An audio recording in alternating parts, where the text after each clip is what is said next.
Salut, c'est Rock Bodo, l'artiste premium. Maman et Bazan Tcheko Lobby. C'est préféré la merveille être bien majuscule. L'homme de 6 bouteilles de rochandise, autrement dit Choco Milgoro. Votre artiste est quelque chose pour. Abonnez-vous massivement à la chaîne ABC One. ABC One. ABC One. ABC One. ABC One. ABC One. ABC One number one. Site internet, il y a solo. Information à vos suivez tous les news sportifs, artistiques, actualités. Tous les artistes les gars. L'information est vraie et originale et l'occultate. Pas de rumeur, on dit que le rumeur pousse les informations. Non, ah vous allez m'en solo. So, na ABC One, ne zappez pas. Donc, awa, bamakama bien, ya kitok. Et zapana donc, artiste nabino. Zabilo mto koti, au télénu. Hein, dans au télénu. Koti na kati, somo. ABC One, on s'abonne bien tout. Chaîne YouTube qui image est son est est-ce que vous comprenez mon lobby? Venez nombreux vous abonner. Abonnez-vous massivement. ABC One, ABC 1. ABC One, ma solo de Kuna. Yamone Makam. Donc, comprenez, dans le but ABC One. Préfère la merveille à s'abonner. Pour Nayoka son ABC One. TikTok. Dans le but ABC One. I love you. ABC One. TikTok. Tokos. Thank you. Bonjour chers internautes, partout besoin na biso nde tolobaka bonjour bonsoir ezo dépendre et anine bozo zo na biso to eli susu na reboot na biso ya sika bokoyo ba kombo sima veut dire le savoir ne ment jamais to yé vraiment to mbi pour na bino représentante ya fondation moko ya munene ozo cartonné à na Kinshasa invité na ngaza déjà sur ce plateau mais avant to yambaye nous senga notre cordon Jerimbulu a balancer biso na image et on se retrouve tout juste après. Noël, le 25 décembre ya chaque année mokili mobimba efetaka mbotama ya mwana ya Nzambe na yango fondation Lydie Chitala Charity LTCF en sigle basalaki badon na ba orphelinat. Lydie Chitala mwana mukie me motema malamu asalaki badon oyo me aza politicienne te aza kaka étudiante na mboka ya Grèce. Mais aza na souci ya kosunga ba orphelin pe ba orpheline ya mboka Congo. Délégation ya fondation Lydie Chitala ekumbamaki na mama Mujinga akendaki na 3 orphelinats abandaki na commune ya Ntiele na Mikonga na Fondam kuna apesaki ba loso ba sucre ba miliki ba savon ba mungwa ba biscuit ba bonbon ba jus ba soso ba poisson et puis ba kitaki lisusu na orphelinat EVV Eden na avenue Kama numéro 20 na commune ya Lemba terminus. Après bakene ko soukisa na orphelinat les enfants d'abord ya avenue Lungela numéro 25 na commune ya Ngaba. Ambiance ba chant ba danse pe ba prière nde esalaki ke journée eleka malamu. Bana ba sepelaki makasi pe ba communica ki boye. Yana peso merci pe te peso bilo. Bonne année soyez nawe. Zamba pambolao. Lili Chitala Nzamba batela abomba makila ese zipika ela bakamari na o atambula na bango so banya kolingele bula mabe bamona ete ba angelu batela ba protéger pe ba responsable ya ba orphelinat nyonso babakisaki boye na Lydie Chitala esika biloko ewuti ebimi ya mukeme Nzamba lobike o adpesi ba ebangai adefisinga Nzambe o eza nyongo apesi Nzambe Nzamba zongisi ya ebele koleka o ya pesi o pour prochainement akanisa pe biso na présenter fondation ba meilleur v mbula oyo ezala mbula ya mapamboli sous double na pesi merci kota la fondation o ndenge bandi ezotika biso te eza déjà coup de chapeau merci pour tout. Nous savons que c'est pas nous qui bénit mais c'est Dieu qui bénit. Comme on a prié ce Dieu là, comme on a parlé de cette fondation à Dieu, Dieu prendra soin de vous. Continuez à faire du bien. Mama Mujinga oya kumbaki délégation pe azangaki malobate a bakisaki boye. Toye lelo awa na kombo ya fondation Lydie Chitala Charité. Toye to bandi na Nsele na Mikonga, toye na Lemba na Kama, toye kosukisa na Ngaba osika tozali sikoyo. Lydie Chitala azali mwana oyo nzambe apesa bolingo wana banda abotama. Asalaka makambo na ye na intérêt politique moko te. Asalaka makambo na ye na intérêt moko boya bomoto te. Asalaka parce que nzambe ya lola Yesu Kristo atsango na kati na ye. Toye kotala bana oyo to sepeli. Mais na projet na ye etake moto azoyebisa nzambe na ye ke tango tokozonga turu ya mibale na ba orphelina nyonso to tamboli na oyo to tamboli te tozala capable ya kopesa bango ba mousse kosombela bango bilamba kofutela ba orphelin nyonso classe et ayebisika maman je crois avec nzambe nga na ndimeli ekozala possible. Papa maman ndeko tala esika ya kolona yangoyo Fondation Lydie Chitala Charity Kende Liboso. Voilà, ndengeka bauti kolana na bilili. En tout cas, image ya Fondation Lydie Charity Fondation. En tout cas, ils ont cartonné comme ils allaient été. Sans plus tarder, naza déjà la coordonnatrice Wazana Kinshasa sur ces plateaux. Otoko solo na makambo etali Fondation en long en large. Sans plus tarder, na pesi déjà. Bonjour, on a invité nanga. Bonjour maman. Bonjour maman journaliste. Ah oui maman, ils ont abattu belé na sima caméra bazo talo. Est-ce que beaucoup s'est présenté ba vraiment na moulaï? Ok, merci. Nga nazali madame Marie-Jeanne Mujinga. Nazali représentante de la Fondation Lydie Chitala pour la charité. Donc, Lydie Chitala pour la charité. En tout cas, maman Mujinga, ngana bingu mbamo na kumwamboka, poza maman na biso. En tout cas, to eto sola la Fondation Lydie Chitala. En tout cas, tu as kangi tous les 4 coins mboka, bazolo bela, ba œuvre, ba bonnes œuvres. En tout cas, et ça la battu sont bien. Yango toye vraiment to kutana yo obete la biso vraiment li solo ya molai. Fondation Lydie Chitala ezani vraiment. Ok, Fondation Lydie Chitala. Peut-être que vous avez que bandi il y a 3 ans, il y a 4 ans, il y a 5 ans. Mais non, Fondation est banda qui depuis moi on a botami. Pour na lobby que depuis moi on a botami parce que ce total ba œuvre oyo moi on a banda ko sala. Banda bo moi na ye kino le ndenga komi wana na mboka Grèce asilisi classe na mois de mai a commis maître en technologie des aliments. Tolobi ezalaki na kati na ye. En tout cas maman, excusez na kati o malubate, c'est que Lydie o tozobete ali solo azawate aza en étranger. Lydie azali awate. Donc yo maman Lydie en tout cas nga maman na ye. Na moni émergence de la femme na ba maman na bana tokoti vraiment na idéologie ngo oko continuer maman. OK, merci. Lydie wana tango bandaki kotanga, tango asilisi école primaire na ye, toujours avec ba pourcentage ya minene. Lydie Chitala akeko banda secondaire na ye na lycée Chaumba. Kuna asilisi azu diplôme na ye na 74%. Donc première na bango azaka na 83, il a qui deuxième pour l'école à 74%. Chose grave, même tango bazalaki kotanga, bazalaki kobenga ye Mama Lydie. Pona nini parce que azalaki une fille qui rassemblait tout le monde. Donc c'était un rassembleur. Bandai ko rassembler organisation nyonso ya makina moko bakotaki kolia moninga bela ko sala boye ezalaki c'était tel qui supervisait biloko wana. Mais non, tango na 6e année kaka il fallait ça la stage. Akende ko sala stage na armée du salut. Kuna eza ba enfant mal nourri bazalaki. Mwana wana koya asengi papa na mbongo. Topesi mbongo asali ba cake.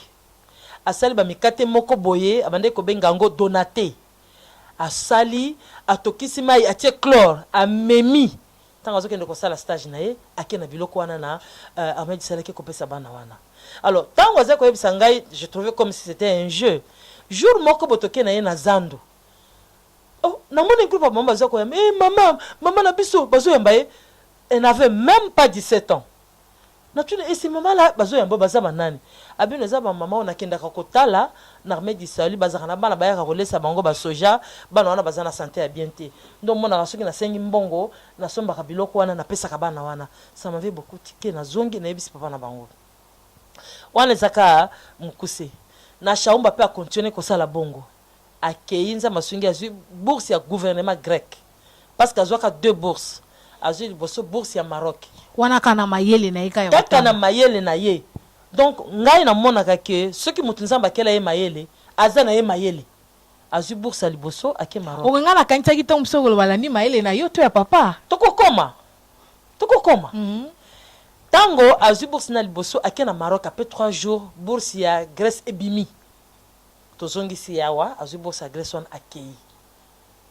Alors, ceux qui naibité ceux qui maman za borik, papa za borik. Ceux qui mwana ko zama ele ko uta wapi. Même les ambassades la miracle, les autres que maman borik, papa borik, mwana bi mama ele non. Donc maele wana ezali sommation maele papa na ye, maele la ngai, yongo pesi mwana très maele. C'est ça.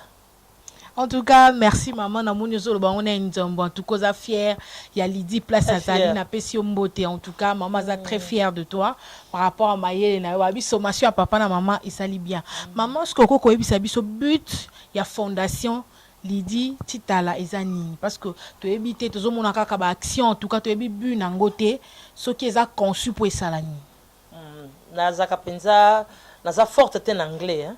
Fondation na parce que Yemoko elle parle couramment l'anglais. Ezali Lydie Chitala Charity je crois Lydie Foundation mais na lo bango excusez en français Lydie Chitala Fondation pour la charité. Tout le monde charité wana elakisi amour. Moi la wana asale loko na ye. Je crois ceux qui botali ba makaba activité nyonso oyo yazo sala na lobaka toujours asala kango pas pour un but politique. Asala kango parce que nzamba tia kati na ye cet amour d'aider les gens. Donc boza politique. Totalement politique. Ah ba te belé ba lobi ki ba prouver que bino boza pour na pouvoir yango na boza mbongo ebele boza ba eva bongo na ko kamwa le boza politique. Ah peut-être que bato na bazana nzambe te parce que ngana yebi que l'or et l'argent appartiennent à Dieu. Parce que Lydie na libota na ye babanga kanzambe yo kanisi ke nzamba na ko pesa bango mbongo te. Ceux qui bango bakanisi ke bazoka bongo na politique mais famille a Lydie papa na ye maman na ye bandeko na ye baza sur nzambe bandimeli qui s'appelle le Seigneur Jésus-Christ qui a tout et surtout l'argent. En tout cas, merci maman, tu soufflé mon mouké, ba énergie ezobima, tu zo sengana notre cordon Jérim Boulou a balancé bisono ni suis majeur pour te souffler, te kutani juste après. Noël le 25 décembre ya chaque année mokili mobimba efetaka mbotama ya mwana ya Nzambe na yango fondation Lydie Chitala Charity LTCF en sigle basalaki badon na ba orphelinat. Lydie Chitala mwana mukie me motema malamu asalaki badon oyo me aza politicienne te aza kaka étudiante na mboka ya Grèce. Mais aza na souci ya kosunga ba orphelin pe ba orpheline ya mboka Congo. Délégation ya fondation Lydie Chitala ekumbamaki na mama Mujinga akendaki na 3 orphelinats abandaki na commune ya Ntsele na Mikonga na Fondam kuna apesaki ba loso ba sucre ba miliki ba savon ba mungwa ba biscuit ba bonbon ba jus ba soso ba poisson et puis ba kitaki lisusu na orphelinat EVV Eden na avenue Kama numéro 20 na commune ya Lemba terminus. Après bakene kosukisa na orphelinat les enfants d'abord ya avenue Lungela numéro 25 na commune ya Ngaba. Ambiance ba chant ba danse pe ba prière nde esalaki ke journée eleka malamu. Bana basepelaki makasi pe ba communikaki boye. Yana peso merci peut peso bilo. Bonne année soyez Noël. Zamba pambolao. Lili Chitala nzamba batela e abomba makila ese zipika ela bakamari na o atambula na bango so banya kolingele bula mabe bamona ete ba Angelu ba batela e ba protéger pe ba responsable ya ba orphelinat nyonso babakisaki boye na Lydie Chitala esika biloko ewuti ebimi ya mukeme nzamba lobike o adpesi ba ebangai adefisinga nzambe oyo eza nyongo apesi nzambe nzamba zongisi ya ebele koleka oyo ya pesi oyo po prochainement akanisa pe biso na présenter fondation ba meilleur V mbula oyo ezala mbula ya mapamboli sous double na pesi merci kota la fondation oyo ndenge bandi ezotika biso te eza déjà coup de chapeau merci pour tout. Nous savons que c'est pas nous qui bénit mais c'est Dieu qui bénit. Comme on a prié ce Dieu là, comme on a parlé de cette fondation à Dieu, Dieu prendra soin de vous. Continuez à faire du bien. Maman Mujinga oya kumbaki délégation pe azangaki malobate a bakisaki boye. Toye lelo awa na kombo ya fondation Lydie Chitala Charité. toye tobandi na nsele na mikonga toye na lemba na kama toye kosukisa na ngaba osika tozali sikoyo Lydie Chitala azali mwana oyo nzambe apesa bolingo wana banda abotama asalaka makambo na ye na intérêt politique moko te asalaka makambo na ye na intérêt moko boya bomoto te asalaka parce que nzambe ya lola Yesu Kristo atsango na kati na ye toye kotala bana oyo to sepeli mais na projet na ye etake moto azoyebisa nzambe na ye ke tango tokozonga turu ya mibale na ba orphelina nyonso to tamboli na oyo to tamboli te tozala capable ya kopesa bango ba mousse kosombela bango bilamba kofutela ba orphelin nyonso classe et ayebisi maman je crois avec nzambe nga na ndimeli ekozala possible. Papa maman ndeko tala esika ya kolona yangoyo Fondation Lydie Chitala Charity kende liboso. Voilà, kaka nde bozo mwana bilili balobi ba action ezosi la te onde ezo kwea lokola mbula.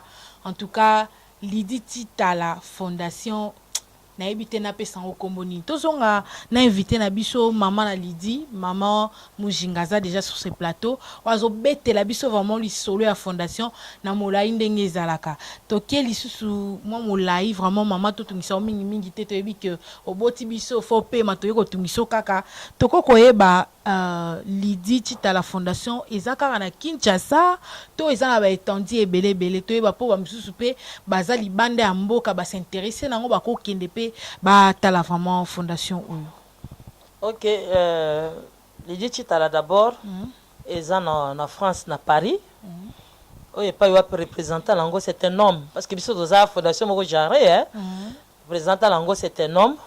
Ruben Chitala Soul nazo pesa yembote azana Paris yenda représenter la fondation kuna na Paris. Wana ka mwana ya famille pe. D'abord to ligina na famille. Parce que famille yebi bit ni zo sala tango famille ezo kende po e servir ba démunis ba vulnérables akoninga tsango na libomote parce que bit c'est d'abord de servir les gens. To préférer ezala na no bongo. En tout cas tango batu misusu basolo ba que soko tie bande kwa famille bakozwa bakoyiba po bayebi ke okanga ete eza singa famille et benda na mekata na raté mais bino bo préférer en tout cas bo sangisa bande kwa ya famille pour na ko aider ba bola en tout cas grâce wana bo lokoti yango wapi na lo bata ko lokota grâce wana biso e fuluka kaka utaka na lola hein parce que famille wana ndenge ezali to yibaka te to ndenge kaka tokole toboti bango tokolisi bango bayebi ke na ba péché koyibeza péché lokola toboya ko péché donc on ne peut pas aussi voler donc les enfants Chitala comme bazawana vol c'est un péché il ne peut pas voler donc représentant la biso wana za na Paris Ruben Chitala Soul ne peut pas voler et d'ailleurs ceux qui activité ezali ils préfèrent beaucoup contribuer pour activité wana eza la plus vaste eza la plus large donc na monité yo contribuer en tout cas bazo voler te lobi bien maman c'est parce que famille eza na fortune ya makasi to bozo salango par rapport ya recommandation ya nzambi. Bon, je crois aider les veuves, les orphelins ko kende ko soutenir ba vulnérables. Nzambe ne condamne pas ça. Alors ce que c'est loko yo muto akoki ko sala oyo ko sala ke parmi biloko nzambe pe apambola mingi eza activité oyo Lydie Chitala Fondation ezo sala. Donc toko lo baté que ça recommandation nzambe mais c'est la parole de Dieu. La parole de Dieu ce qui est moko nzamba za ba papa orphelin yemoko aso ki pakana ba veuve yemoko bongo biso batondimi nzambe pourquoi ne pas faire ce que la Bible nous demande donc to sala kango parce que ezali lo ba nzambe. Merci maman. Tomoni ba œuvre kili en tout cas bilili et outiko laksabiso tout à l'heure. Ce que en tout cas moi mutuna en particulier ba action wana bozela ko sala ngo kaka na ba fin d'année tout boza na calendrier moko ya malonga to ya malambo sala ngo na temps bino bolingi. Bon, ba activité koloba que tozo c'est la fin de l'année c'est trop parce que je crois il y a 2 ans auto salaka activité ezaka ce n'était même pas la fin de l'année. To salaka yango à moins que je me trompe to salaka je crois 2 ou 3 fois activité na ba 2 ou 3 années les kawana ezalaka penza na fin de l'année té. Mais je crois en 2015 ou 2016 to salaka pe na fin de l'année. O pe to sali ezalaki pona nini? Parce que ba année mususu wana azaki kotanga mais azalaki na examen ebele lokola anu alingaka sidisa te yango lobaki na ko sala ba activité na ndenge na sala ki chaque fois te année oyo bo sala ngo na décembre pour pe sanga temps ya ko préparer ba cours na ngai omoni que tout ça la activité wana awa mais elle là où elle est en Grèce elle coordonne tout mais na ba examen na ko coordonner ba activité ndenge ke simbate yango to préférer que to sali yango na décembre mais année otobandi 2018 je crois par la grâce de Dieu anniversaire na ezali le 25 mars a préféré ce qui nzamba lola bateli biso aya pour ça une activité un peu munene et puis à ça la émission ebele na bana na ye wana ba orphelin wana pour coïncider na anniversaire na ye donc tout ça la kango chaque fois que Dieu nous donne les moyens. Merci maman en tout cas kolobana okitoko tangu nyonso zotanga kombo nzambe na monoko na moi koleka muke pene pene est-ce que toko oza croyant toza na religion moko boye o bat bako banga par rapport à fondation? Non, nazali croyante ya nyonso Biblia elobi. Nazo prier na église moko boye batu bandimeli message biblique du temps de la fin. On a appelé que na mosako na William Myron Branham. Donc nazali vraiment croyante ya A à Z de la Bible. En tout cas, merci maman pour ton arrogance vraiment ya maloba. Veut dire maman oza une femme vertueuse. Maman mo mokeli susu. En tout cas nazo tike tetalaka maman biso bana photo bébé belé sur maman na papa. Est-ce que papa azali? Papa azali. En tout cas, et ça la papa ndenge ni oza mosungi na ye komona ki mwana yazo sala ba œuvre ya malamu pe bisana ezomona et ça la papa ndenge ni yo mosungi na ye. Et ça la kesengo makasi. Et ça la kesengo makasi, asepelaka makasi et ça la des fois lingali la pona komona ye ayebisi mwana te ke sala boye mais mwana parce que aza chrétienne nzambe atie boningo na kati na ye osala makambo munene bona âge na ye wana donc esala ke pas esengo makasi akumisaka nzambe pona bongo pe abondelaka ke cette fille là aille de l'avant qu'elle fasse encore plus d'activités que azosala. Merci maman Lydie na sira botami ye moko te na libota baza ebele bakoza au nombre de combien? Baza ebele ebele hein? Baza basi baza pe mibali baza ebele. En tout cas grand merci na bino nyonso pe sa biso confiance na ABC1 balobi musala ndelo ba malobate avec notre cordon Jerimbulu wa koboya enani koko na bango mwana mukeme muto ebele. En tout cas maman moi message à suka par rapport ya batu nyonso oyo bazi okazwa kolanda yo pona tina na fondation parce que bato ebele bazozela tokolandela ye wapi tokobenga wapi en tout cas bango pe bazwa po ba demini koleka na ba obosunga ki bazali mais bazana besoin lisali so boyebi na ko palpiter à travers musalo tozo ça toko faire découvrir bino bango. Moi message de paix par rapport à bato nyonso bakozwa occasion kolanda. OK. Bato nyonso e bakozwa occasion ya kolanda biso pe na sepeli balanda biso bakoki ko contacter biso liboso siège na biso ezaki na Mikonga sikoyo tolongoli yango totie yango na ngiri sur avenue Movenda 176 toza ko aménager yango bakomona ba écrit tokotia wana kuna nde tokotia bureau na biso permanent mais ce qui peut mutu alingi amona biso alors nako préférer babenga cordon na biso azali gérer oyo akoki kopesa ba coordonnées esengeli po mona biso mais siège na biso toti ya sikezana Movenda na ngiringi na 176 non loin ya avenue 24 novembre à Bandal. En tout cas boluka na bino mosika te numéro cordon gérer ça justement affiché na bas écran na bino bozwani wana bobenga bokozwa mobimba. En tout cas maman moi question mususu yé par rapport à mitunaka ya batu ni boye balobi est-ce que mutu pe akoya ko proposer bino orphelinat moko boye ONG moko boye teloko moko boye po bino bozwa yango bo soutenir yango? Oui, toko boya proposition moto wana te mais toko travailler yango en collaboration en coordination ya Lydie Chitala parce que bon ndenge tolobaka bana na biso toboti bango na Congo mais du fait ya kobika mingi na mboka na bamindele basalaka nyonso la planification moko boye akoki koya na ye mais tokokamata to présentant ko pa ya Lydie na poto ye moko a organiser ce qui peut koki date yo tokoki kokende kuna tokoyebisa bino babongami tokei donc tozo sala nyonso na planification moko boye on travaille pas en désordre c'est ça. Voilà, bon, tu kolanda bino moko en long en large, ezaki te ke Irene meta pesa ki boya lobaki boye. Non, maman ye moko apesi ba directive comment faire pour na ko atteindre bango. Plaisir ezaki ya koyeba ki boza ebele ya kolanda ABC1. Balobi la chaîne de référence. Mutako boyango nani na notre maman, ma maman ka bazo premier, maman Chantal Ayao.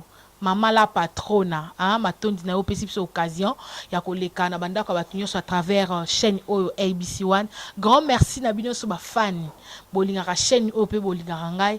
Grand merci na Kolo Nzambe oyo, apesa ki biso pe masoki yete moyezate. Na moni cordon Géry Mbulu. Na coordination pe na sima caméra ale marana été azo sala azo monter azo filmer partout élément ezali azo landa. En tout cas grand merci na yo, grand merci lisuna kabuya balobi mwana mbali vaya héros na moni mama DS na maladie mais nzamba sunga yo o se rétablir monsieur koma bien. Grand merci na batnyo son atangité na moni apporte capé pour na États-Unis na moni papa na ngai Adrien Mutumosi na moni lisusu papa na nga kuna na Paris pasteur kombo ekimi me bo bengara et ça la bien ko tanga ba kombo na bino asime ka so pe na tangi otese ko benga ngati. Grand merci na bino nyonso fondation ko pesa be batumbote. OK na sisi na mte maman fondation ko zanga jamais ko pesa mbote ce qui a ngote moi ezate maloba suka na mboka yo maman na ebike bato ebele bazozela liloba suka na ngambula yo po e apese pesa la bango bien. OK ndenge na lobi yango boyebi que fondation ezali assemblée ya bato. Mais à la tête, Lydie Chitala. Et puis au-dessus, il y a Lydie Chitala, Tozana Jésus-Christ. Mais on a profité na papa à Lydie, Patrice Chitala Kalula, Bambote belé parce que abonde la chaque jour pour la fondation, on a zappé membre. Parce que chaque fois na mission, na PCP Dorcas Chitala Mbote, na PCP Eli Chitala Mbote, Jean-Marc Chitala Mbote, Ruben Chitala Mbote, na Bossanité ba mama Oyo. Mikolo nyonso jour et nuit ba bonde la kapona fondation wana mama Jeanne Kazadi Masanka Madoka Seya na pesipe Mireille Mpoyi pe na pesi bana na Nzambe nyonso o chaque fois ba monaka ba action wana na télévision ba bonde la kapona yi donc bako bonde la je crois que ba activité wana ekoza la partie ko kende place belé Nzamba lola apambola bino nyonso. En tout cas grand merci apambola PYP na musala kitoko mwana zo sala na bomo ya bana Nzambe belé bazo se retrouver. En tout cas to comme vraiment na suka na le katé sans kopesa Alpha Kaombo Mboti na bosa insulte secrétaire Eli Binene talara papa Eli Binene ngana bino tokutani au prochain numéro plaisir ezaki belé ya koyeba bolandi émission na biso tokutani au prochain numéro meilleur bye. Salut, c'est Rock Bodo, l'artiste premium. Mamae, c'est briefé la merveille lettre bien majuscule. L'homme de 6 bouteilles de marchandises, autrement dit choco 1000 euros. Votre artiste est gay chose pour.